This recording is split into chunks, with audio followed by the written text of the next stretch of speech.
get the Labor Department's big non-farm payroll report for June, which, as I tell you and Get Rich Carefully, is the single most important piece of data that comes out every single month. But as much as the labor report matters for the market, when it comes to employment, I frankly have to tell you, I'd rather gather as much information as I possibly can, which means I got to be listening to the big payroll processing companies and what they have to say. Today, we've got something odd.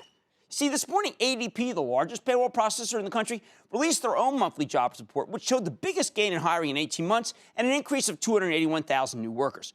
Yet last night we got results, the earnings from Paychex, Payx, the number 2 payroll processor, specializing in small and medium-sized businesses, that also has a human resource and benefits outsourcing kicker.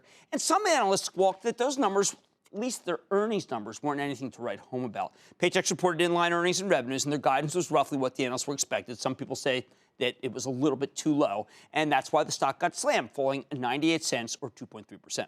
So we have to ask ourselves, does this dip represent a buying opportunity, especially given the stock's bountiful 3.4% yield?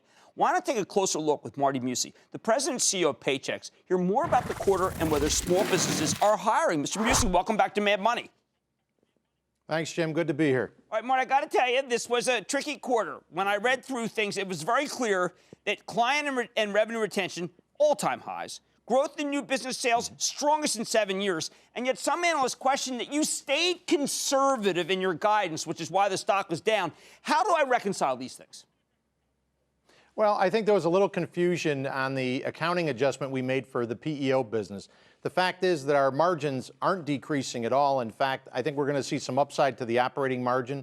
And in the year, we hit at the top of the guidance in service revenue growth, operating income growth, and net income.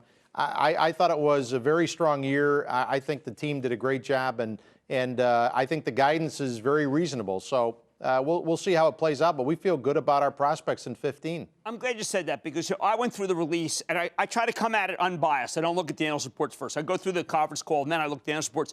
And I felt that you did better than what everyone expected, so I was surprised that some of these people were disappointed. It's particularly because you mentioned at one point that you're unbelievably able to spend a lot of money and yet have the gross margins expand, which is an unlikely thing for most companies to be able to do.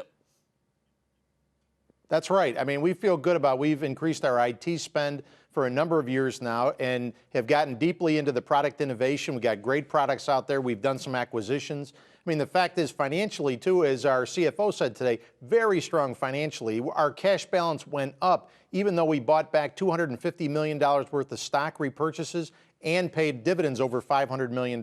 So strong financially and good growth, we think, and good growth prospects for the future. All right, let's talk about the growth prospects for both the country and you. Client growth up 1.8%. It had been trending 1%. I like that. Checks per payroll, 1.1%. People were looking for 0.8%. This, to me, says small business and medium-sized businesses are starting to hire. I do think so. And, you know, our small business index came out earlier this week with IHS, our index that we put out, and it looks consistently good. It's not fantastic growth, but, Jim, you know, it's moderate, sustained growth in the hiring for businesses under 50, and it looks pretty good. The first 6 months, higher than the last 6 months of 13 by far, and I think it's going to continue. All right, now this afternoon we had some interesting talk from Janet Yellen, the Fed chief, who's basically saying, listen, we're not going to jack up rates, be able to rein in some financial imbalances that could be solved by regulation. If she were to take them up, the quarter could really explode, right? It really could. I mean, every 1% in interest rates is worth about $20 million annually to Paychex. That goes pretty much to the bottom line. So, you know, what's amazing is a few years ago at its peak, our interest revenue, the interest income for us was $135 million. It's now running about $40 million. We've made up that revenue we're still growing revenue. We've made it up with services. And if the interest comes back, we've got some real upside there. All right, so Marty, just to get a sense, I really gave short shrift to all these great cloud initiatives you have. Are we going to see human resources be at one point? Could that be bigger than payroll processing? You know, I think it could. As we mentioned on the call this morning, we serve over 700 and almost 800,000 client employees on our HR services right now. And that revenue is growing very quickly. The fastest growth we've seen in the last 2 years has been our PEO and ASO, basically HR outsourcing business. And we've been in this for over 10 years.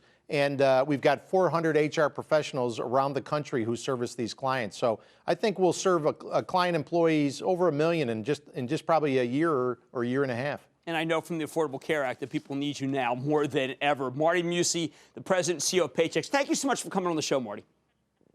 All right, Jim, thanks for having us.